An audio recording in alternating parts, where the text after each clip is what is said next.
Masya Allah, tabarakallah. Inilah orang tua yang beruntung. Ini bapak-bapak yang beruntung. Ini ibu-ibu yang beruntung, karena anaknya terjamin.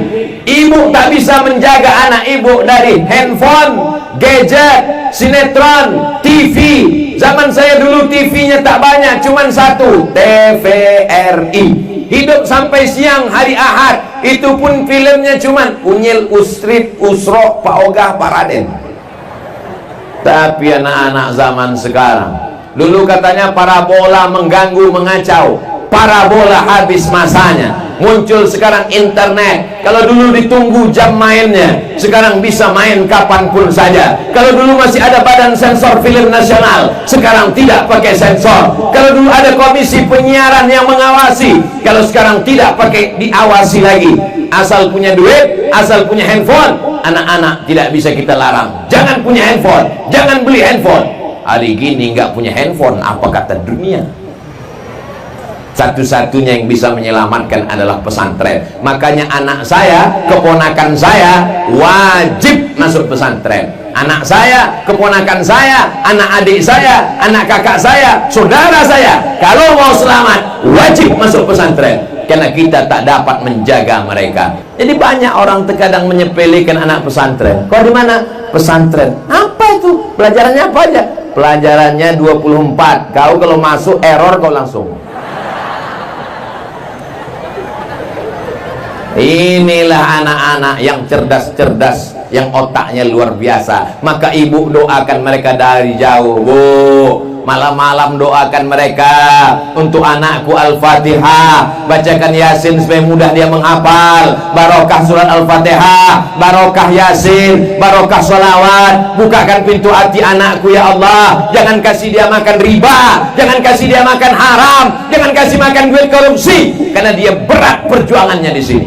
Ini banyak orang sekarang menjenguk anak yang dibawakannya ikan asap, ikan salai. Tidak salah, tapi ketika menjenguk anak dengan tetesan air mata, pura-pura menengok kamar anak, mana kamarmu nak? Di sini. Mana kasurnya? Ini.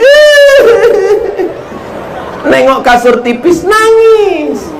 Mana dapurnya nak? Di sini. Menengok sambalnya, nangis. Kalau kau sayang kepada anakmu, jangan jenguk anakmu dengan tetesan air mata. Kuatkan semangatnya. Kau mesti belajar di sini. Tekun, semangat sampai tamat. Kalau kau balik ke rumah tak tamat, kuletakkan kau di panti asuhan. Begitu. Kalau mau menasihati anak, semangat kau di sini nak. Kau sekarang belajar enak.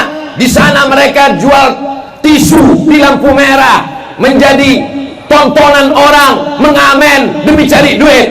Kau sudah kusekolahkan, belajar di sini. Tekun, semangat, tiup kepalanya, bacakan Al-Fatihah, bacakan sholawat, pulang. Kalau ibu sedih, pas sudah dekat lewat kebun-kebun kelapa, pas sudah nampak ada jembatan, nangislah di situ.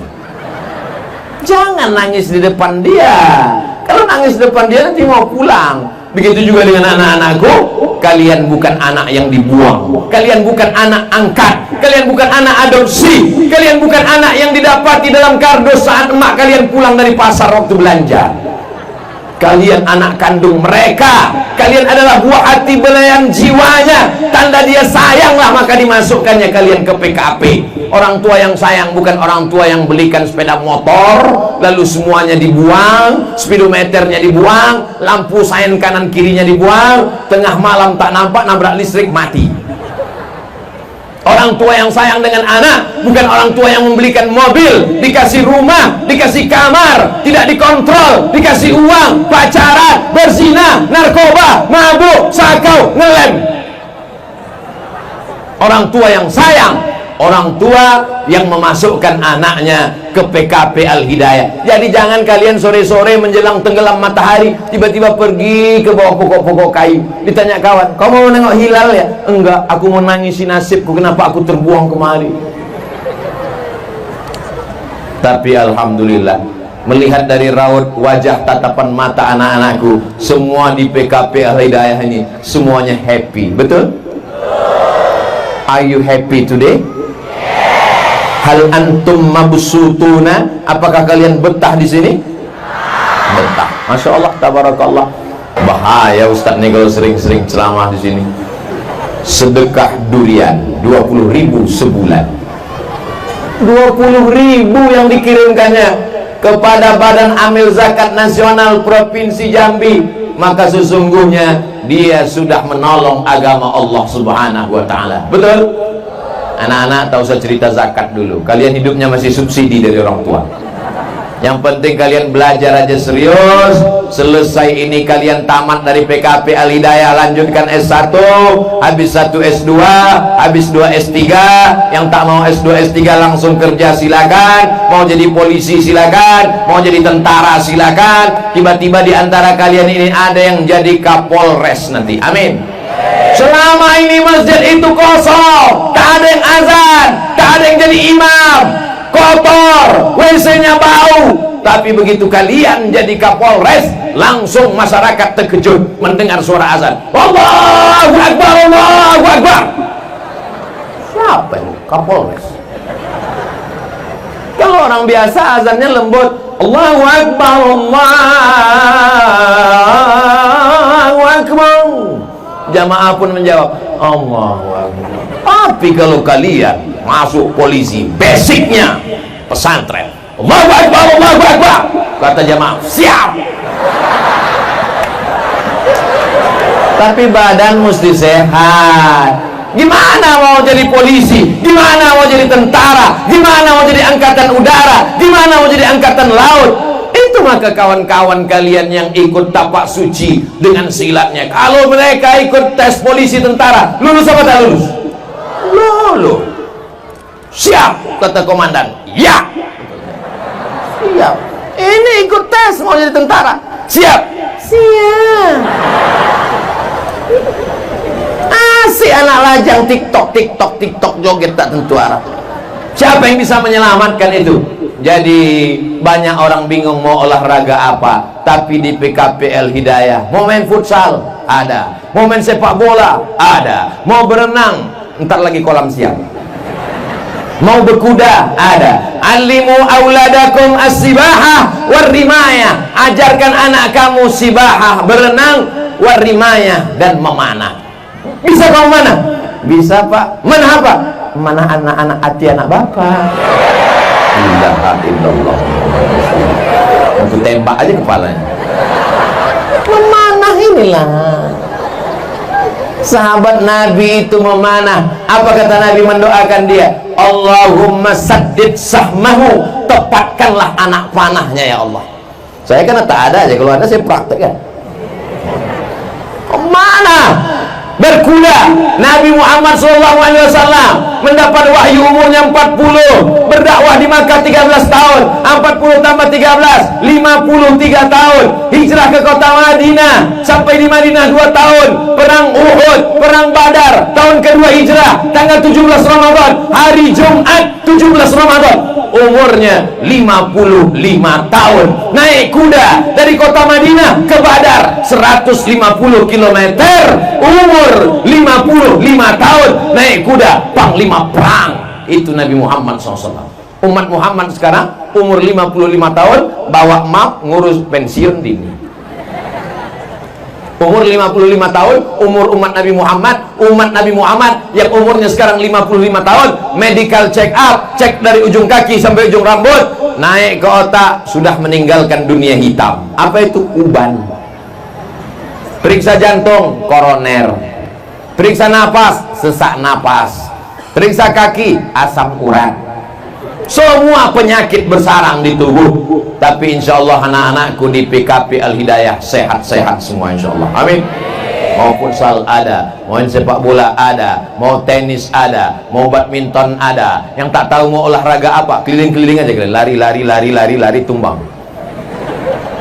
Kami perempuan Pak Ustaz, bagaimana kami berolahraga? Perempuan silakan berolahraga, tapi tetap dengan menutup aurat. Trainingnya longgar, pakai baju yang longgar, tidak sempit. Sekarang di kantor-kantor hari Kamis pagi, hari Jumat pagi, hari Ahad pagi, banyak orang yang senam, tapi olahraga badannya tak bergerak. Biji matanya yang bergerak menengok instruktur senam. Teng, teng, teng, teng, teng.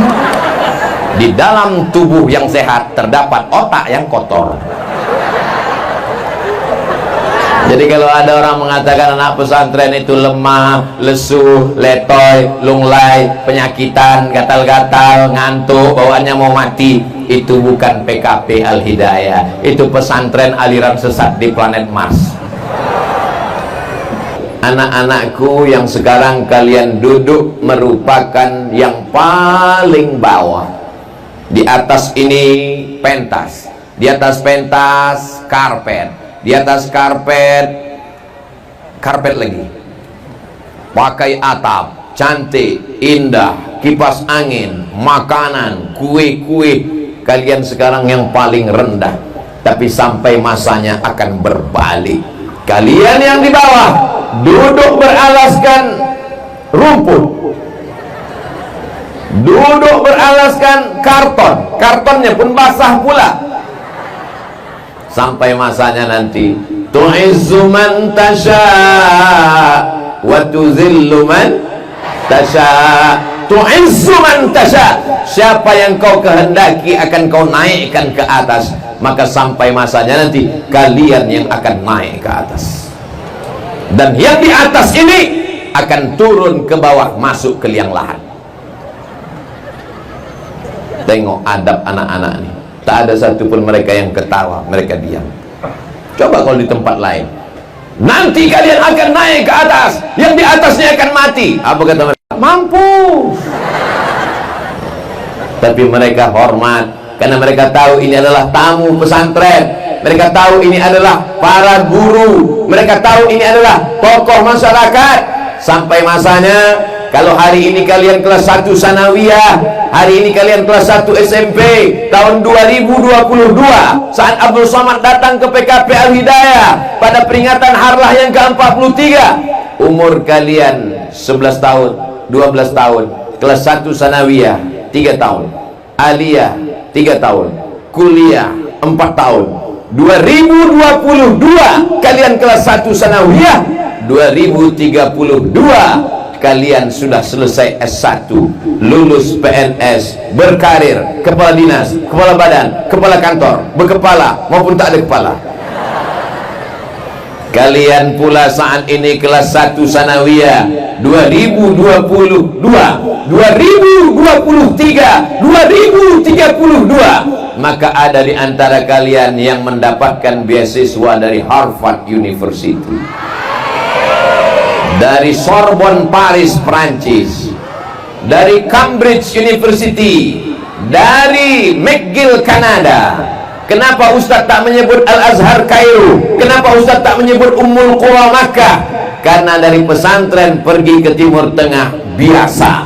Tapi kalau kalian bisa menembus pasar Jepang, Eropa, Amerika, Kanada, kalian luar biasa. Otaknya Inggris, otaknya Jerman, hatinya tetap la ilaha illallah Muhammadur Rasulullah. Tahun 2032 Harlah PKP Al-Hidayah yang ke-53, 10 tahun akan datang. Insya Allah Abdul Somad datang lagi kemari. Tapi waktu itu udah banyak yang meninggal. Saya masih hidup. Ada yang datang tiba-tiba naik helikopter. Siapa itu, Pak? Itulah alumni kita. Di mana dia sekarang? Di Jerman. Bangga apa tak bangga? Tak lama setelah itu datang angkot. Itu siapa? Alumni kita juga. Kenapa dia jadi supir angkot? Memang dia supir angkot, tapi semua angkot di Jambi ini dia yang punya. Wah, itulah mereka. Oh, tadi diam aja. Terus bilang semua angkot punya dia. Ternyata materi itu luar biasa, Beb. Tak ada yang bisa merasakan bagaimana rasanya di pesantren kecuali orang yang pernah di pesantren. Mak kalian kalau tak pernah di pesantren dia tak tahu rasanya. Ayah kalian kalau tak pernah di pesantren dia tak tahu rasanya. Ustaz Somad bisa merasakan perasaan kami. Rasamu adalah rasaku. Saya sekarang ini bukan merasa seorang ustadz yang sedang datang berceramah, melihat kalian pakai baju, pakai celana, pakai sarung, pakai sorban, pakai peci. Aku sedang melihat diriku di tahun 1992 waktu di pesantren dulu. Terbayang saya gimana sore-sore dari asrama pergi ke masjid, sendal digembok. Terbayang saya jam 6 sore pas mau berangkat, tiba-tiba abang-abang kelas 5 mudabbir mengambil sajadah. Ayo surah. Pernah Ustaz kena pukul kepala pakai sejadah? Pernah. Berapa kali? Tak teringat saling seringnya. Melihat kalian pakai topi, pakai peci, pakai koko, pakai sajadah, terbayang saya sore-sore waktu sampai di masjid, masuk ke dalam masjid subuh-subuh, ketika mau sholat, berapa kawan itu sujud yang pertama sekaligus sujud terakhir? Dulu, sekarang enggak. Dulu zaman kami dulu kurang gizi, tempe payah. Zaman kalian enak. Zaman kalian ini zaman keberuntungan luar biasa. Ganteng-ganteng pakai jas. Ini saya merasa sedang dikawal pasukan menteri yang mau diresmikan. Luar biasa, pakai jas, pakai koko, pakai peci. Ada juga anak-anak sekolah sekarang pakai peci, pakai jas, pakai koko, tak bercelana. Sekolah apa namanya? Online. Pakai jilbab, pakai baju rapi, tak pakai rok. Online. Kalian tidak online, kalian offline. Kalian berhadapan langsung, melihat nyata. Kenal kau dengan usaha Abdul Somad? Kenal. Dari mana kau kenal? www.youtube.com. Kenal kau dengan usaha Somad? Kenal. Dari mana kau tahu? Ku tengok di baleho. Ternyata PKP Al-Hidayah tidak demikian. Kenal kau dengan usaha Somad? Kenal. Dari mana kau tahu? Ku tengok langsung dengan biji mata kepalaku sendiri. Tak kenal maka tak sayang, tak sayang maka tak cinta. Ada yang lebih bahaya, belum kenal udah sayang.